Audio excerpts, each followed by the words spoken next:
Let's get one thing straight from the beginning. The more you crave approval, the more you abandon your mind, the more you chase acceptance, the further you drift from your own center.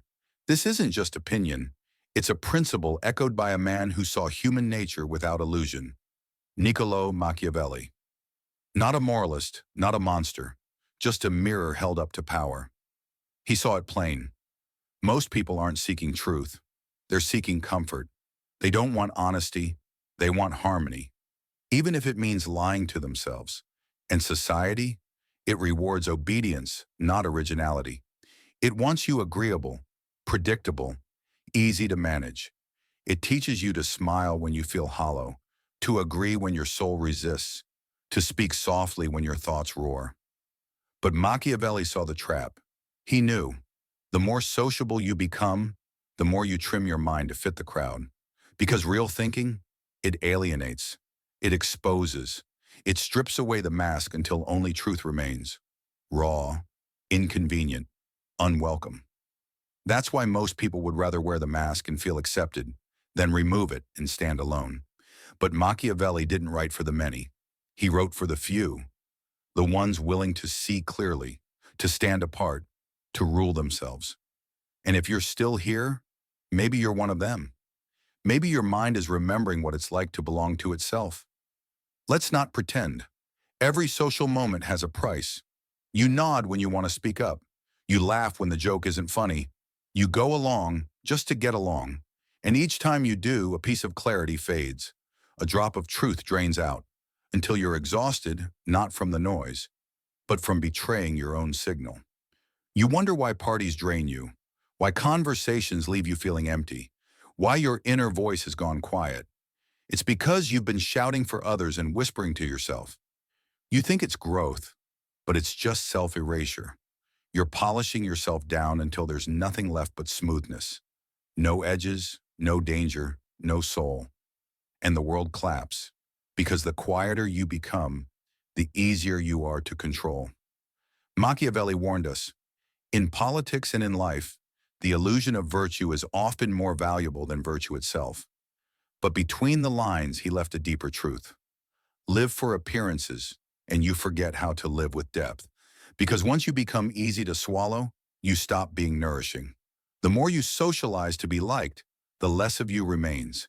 Every forced laugh, every handshake you regret, every truth you swallow just to protect your image, it adds up. Layer by layer, you build a prison that looks like popularity from the outside, but feels like quiet decay on the inside. And the worst part, you don't even realize it. That's the real tragedy. You think you're thriving because people smile when they see you, but they're not smiling at you. They're smiling at the mask. And over time, you start to believe the mask is you. That's the moment real stupidity sets in. Not the kind that lacks intelligence, but the kind that trades your inner compass for external applause. You stop thinking from your core. You outsource your judgment to the crowd. And let's not pretend. The crowd doesn't want wisdom. It wants comfort. It wants sameness. It wants you predictable, agreeable, safe. Be the funny one, the soft one, the one who never challenges, but never be the one who reminds people of what they gave up. Because if you do, they'll resent you. Not because you're wrong, but because you're right. And your presence becomes a mirror they don't want to look into. So you stay quiet, you nod, you laugh on cue. And each time you do, a part of your mind goes dull. Not all at once, not dramatically, but gradually. The sharpness of your thinking softens. Your fire turns into pleasantries. Your questions become recycled. Your dreams become content. And here's the twist. You stop resisting. Because stupidity has one lethal trick. It convinces you you're doing great. You're fitting in. You're saying the right things. Everyone likes you. And that soft lie drowns out the roar of who you used to be. The version of you that wanted to ask real questions, that dared to rebel, that would rather be alone than fake. But not anymore. Now you want to be social, to be accepted, to belong. And the price? Your edge, your soul, your silence. Machiavelli once said that men are driven by two forces, love, and fear. But today, there's a third, validation. You crave it so badly, you'll betray your mind for a heart emoji. You'll dilute your truth for a seat at the table. You'll echo someone else's opinions just to avoid being the one voice that stands alone in the silence. And then you'll go home and wonder why your thoughts feel like static, why your mind buzzes but says nothing clear. You think you're anxious? You think you're depressed? Maybe you are. But maybe, just maybe, you're overdosing on sociability. You've inhaled too much groupthink, and now your mind can't breathe on its own. This isn't about becoming a hermit. It's about reclaiming your ability to think without interruption, to act without performing, to exist without applause. Machiavelli never begged to be understood. He wrote as if the reader was ready, and if they weren't, he didn't care. That's the spirit missing today. Modern minds care too much. They want to be liked, validated, followed. But true intelligence doesn't plead. It radiates. It doesn't ask permission. It divides. It disturbs. It stands tall, even in silence, even when the crowd looks away, even when the room grows cold, because the herd is allergic to self-respecting minds. Why? Because they can't mold you, and people hate what they can't shape. So they'll call you arrogant, difficult, cold, detached. But what they really mean is, you remind me of the freedom I abandoned, and that makes them uncomfortable. Your clarity becomes their curse, your presence a mirror. And here's where the real test begins. Will you soften yourself again just to keep them at ease? Or will you stand in your raw, unshakable truth and let them adjust to you? Most won't. That's why the average man is easy to predict, easy to please, easy to lead. He's trained himself not to think too deeply, not to speak too honestly, not to live too freely. He fears the cost of real thought. And in that fear, stupidity finds its perfect host. Because stupidity doesn't always shout. It doesn't always look like ignorance. Sometimes it looks like charm, like likability, like a room full of smiles. But beneath the surface, it's rot. It's mental erosion. It's a soul traded away for comfort. And now, you stand at the threshold, the same choice you've been dodging for years. Will you keep kneeling to social ease? Or will you finally sharpen the blade of your mind and cut through the noise? Will you dare to be misunderstood, to be disliked, to be rejected? Not because you failed, but because you refused to fake? This is where Machiavellian clarity truly begins. Not in conquering others, but in claiming ruthless sovereignty over yourself. Not in winning applause, but in walking away from it without guilt. Not in networking, but in nourishing what's real. Not in charm, but in solitude. Because solitude, when chosen, is not emptiness. It's power. It's the forge where your real self is hammered into shape. And if you're still here, still holding on through every word, then maybe, just maybe, you're done pretending. You're ready to trade likes for lucidity, followers for freedom, comfort for character. You're ready to stop being sociable and start being sovereign. Welcome to the fracture. Welcome to yourself. But hear this. This fracture is not a phase. It won't heal. It will deepen. Because once you see, you can't unsee. Once you hear the hollowness in small talk, you flinch. Once you spot the fake laughter, you cringe. Once conformity calls, your soul resists. Not out of arrogance, but because something in you has awakened. The part of you Machiavelli whispered to across centuries. The part that knows clarity is the only real power. Not status, not popularity, not charm. Clarity. A mind untouched by interference. A judgment unshaken by consensus. A truth that doesn't flinch under pressure. And that is dangerous. Not because it harms others, but because it breaks the system. The system feeds on your compliance, your politeness, your unspoken agreement to never look too closely at the illusions we've all learned to live inside. But you weren't born to obey those illusions. You were born to pierce them, to unlearn them, to undo them. But instead, you were sedated, taught to smile when you should question, to clap when you should challenge, to nod when your instincts scream no. And so, your edge dulled, your fire faded, your mind, once wild, became a prop for your image. You began thinking for effect, not for truth, speaking to perform, not to discover. And now, you're exhausted by the act, at war with the mask, tired of pretending, tired of not knowing which version of you is real. And you want out. But getting out doesn't mean disappearing. It means detaching. It means showing up, but not bending. Being in the world, but not owned by it. Being visible, but never compromised. Being known, but never predictable. This is where it begins. Not with noise, not with followers, but with one quiet, unshakable truth. You are no longer willing to betray yourself. This is the essence of Machiavellian detachment. Play the game, but never become it. Smile, but never kneel. Speak, but never chase validation.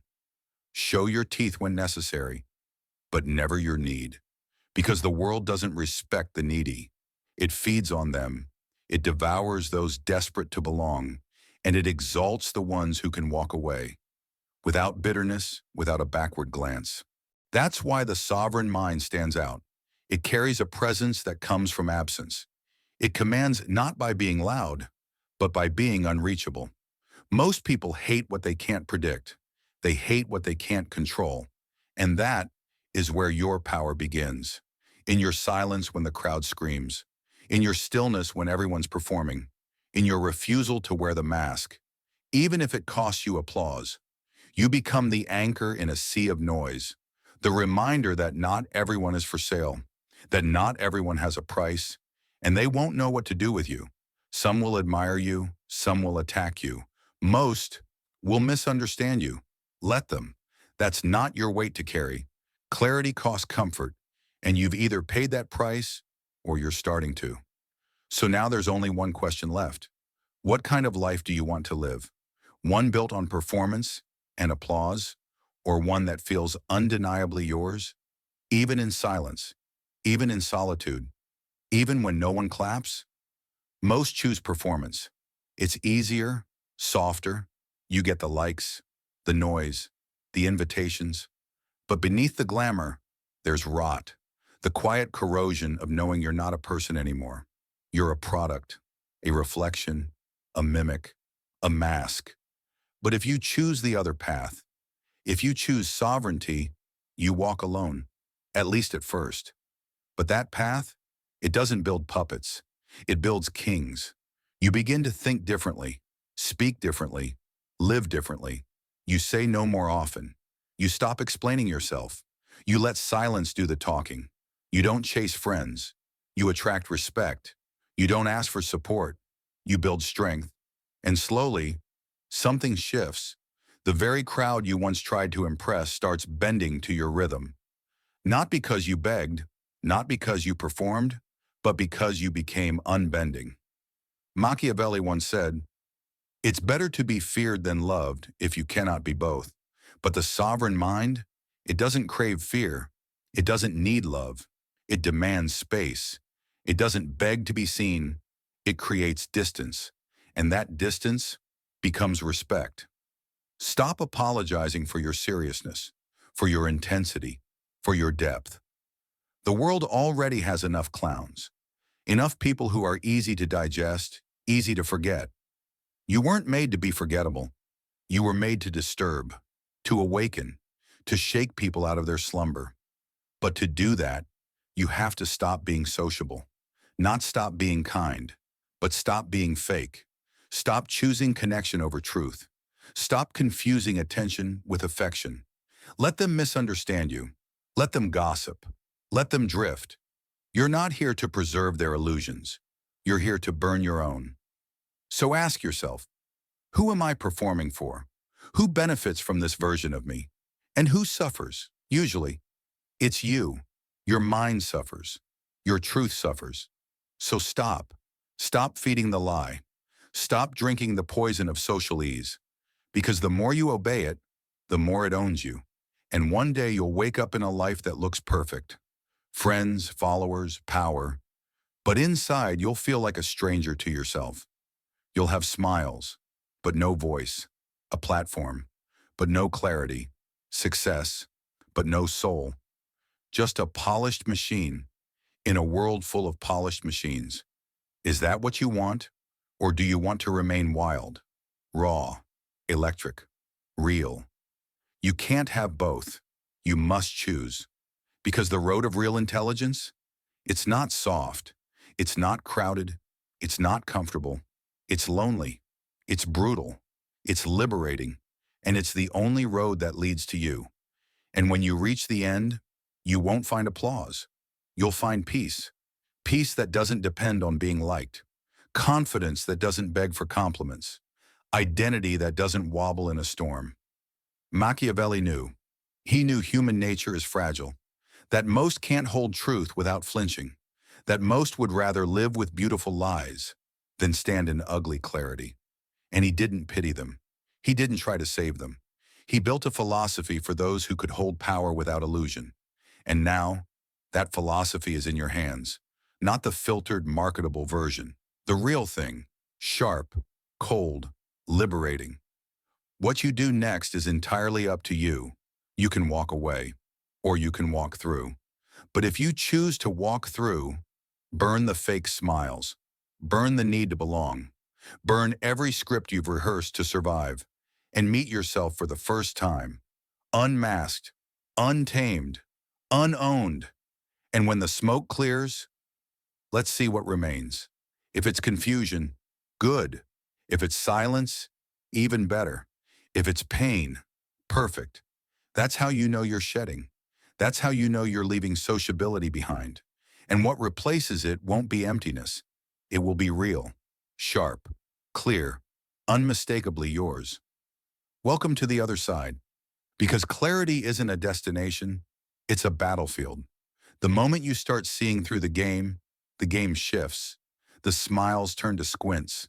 The warmth turns to suspicion. They'll say you've become distant, cold, too intense. Not because you've changed, but because you've stopped dancing to their rhythm. You've stopped echoing their comfort. And that makes people feel naked. And exposure breeds resentment. Prepare for it. Embrace it.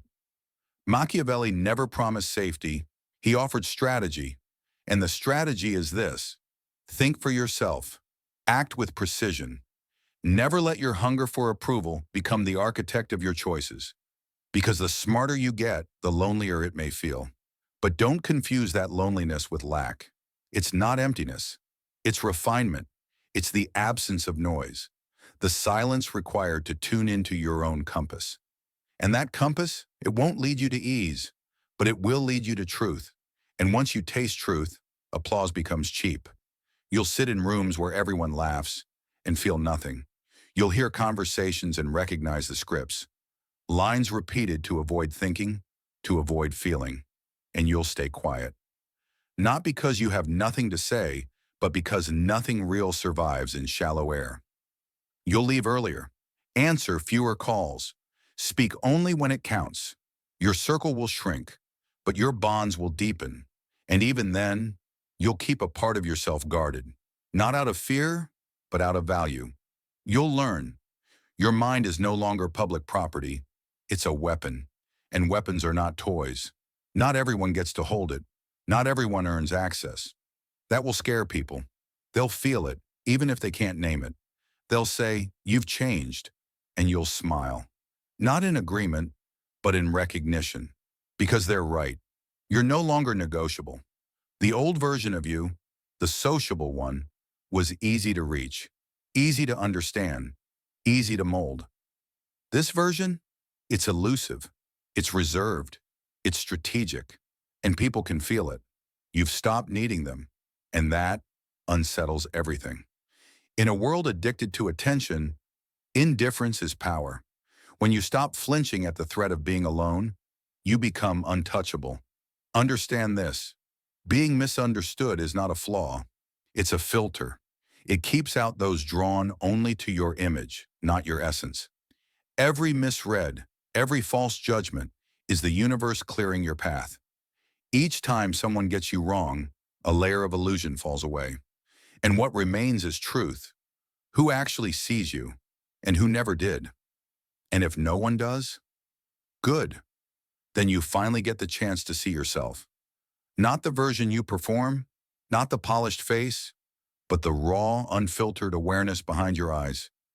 That is where sovereignty begins, not in performance, in presence, the kind that doesn't shrink or swell based on who's watching, the kind that sits in silence without reaching for an escape. That kind of presence terrifies the world because it can't be bought, can't be guilted, can't be manipulated. Machiavelli called it fortitude of spirit, the inner resilience kings possess. But that spirit, it's not built in comfort, it's built in solitude, forged in rejection, tempered in moments when everyone leaves and you stay, unshaken.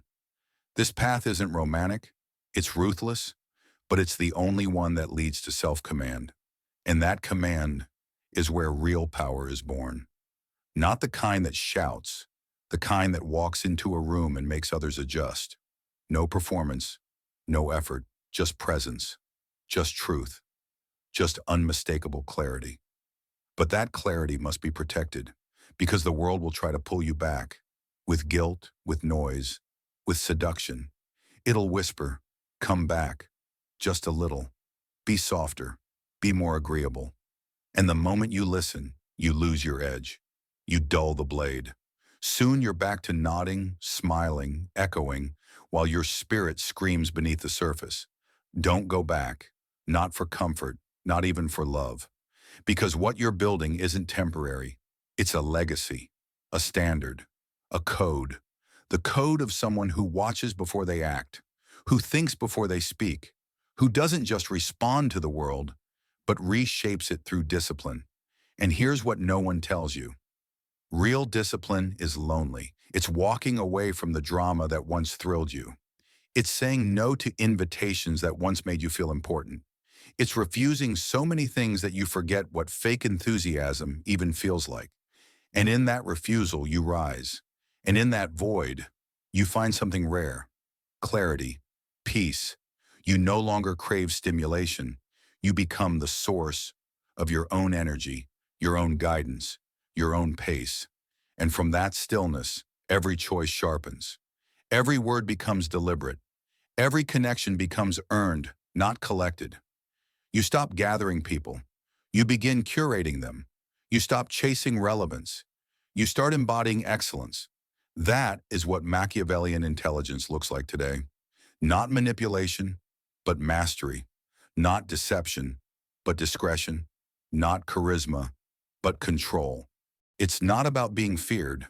It's about being respected, in silence. It's about people wondering what you're thinking, but never quite knowing.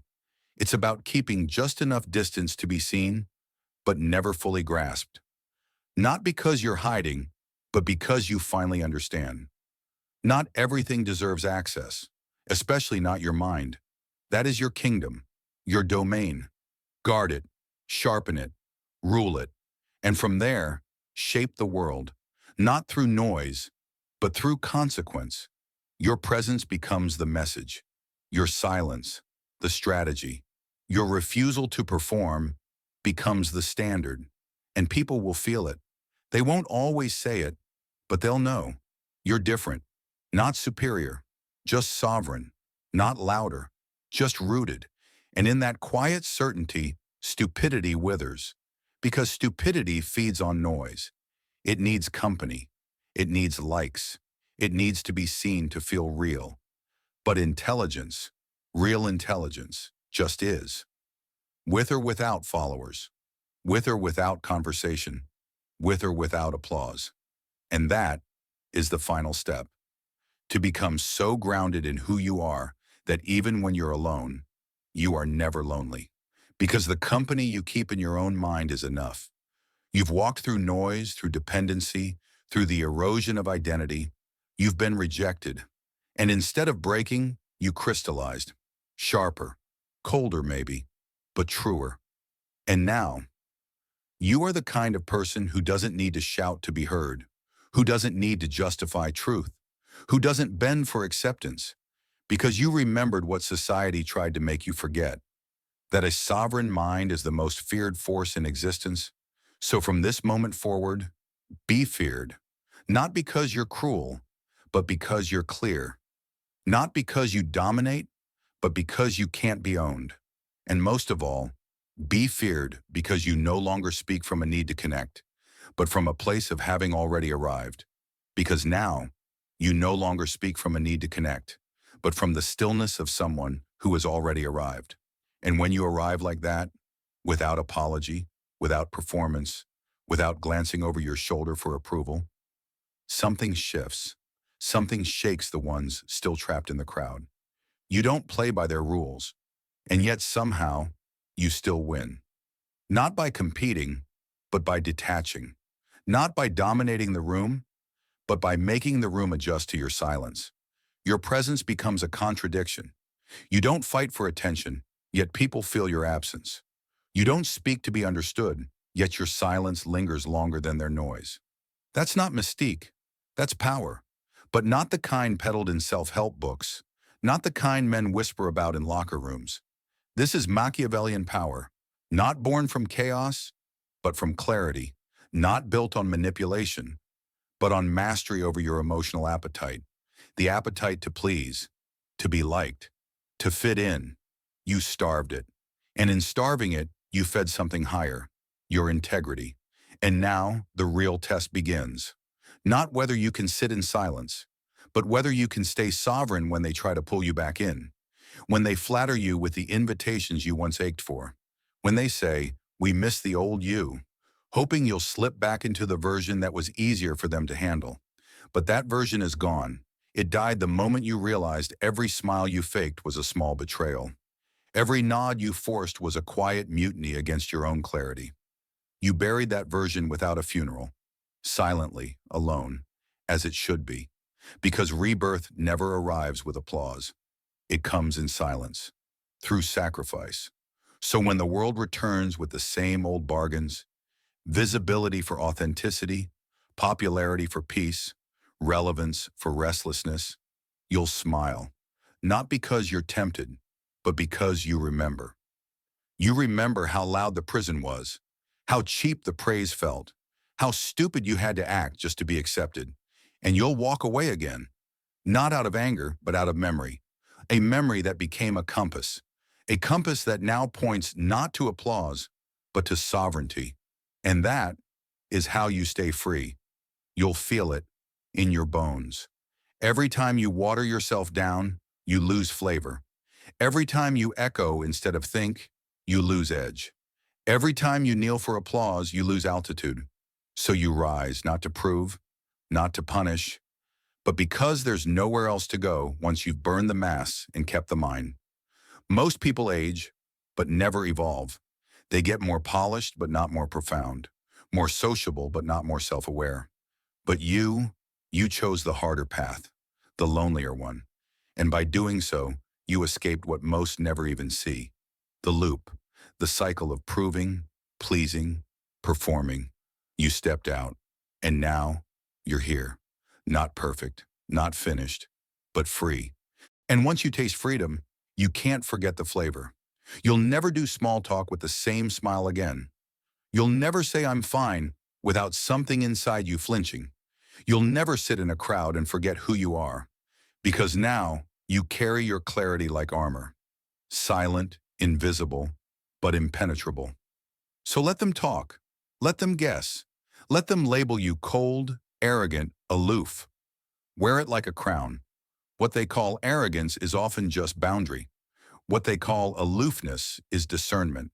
What they call coldness is simply clarity, too sharp for bare hands. Let them choke on their judgments. Let them echo each other into exhaustion. You've left the script. You no longer need a part in their play, because you've become the author, the narrator, the editor of your own presence. And now that you know who you are, protect it, build around it, fortify it. Let no weak hand near your mind. Let no soft voice steer your compass. Let no comfortable lie tempt you back into the theater, because you've seen behind the curtain. You know the cost of sociability, and you've chosen something rarer, something sacred, something terrifying to the world. To be clear, no matter who stays or leaves, that's not cruelty. That's conviction. That's not detachment. That's ascension. You are no longer one of many. You are one of one.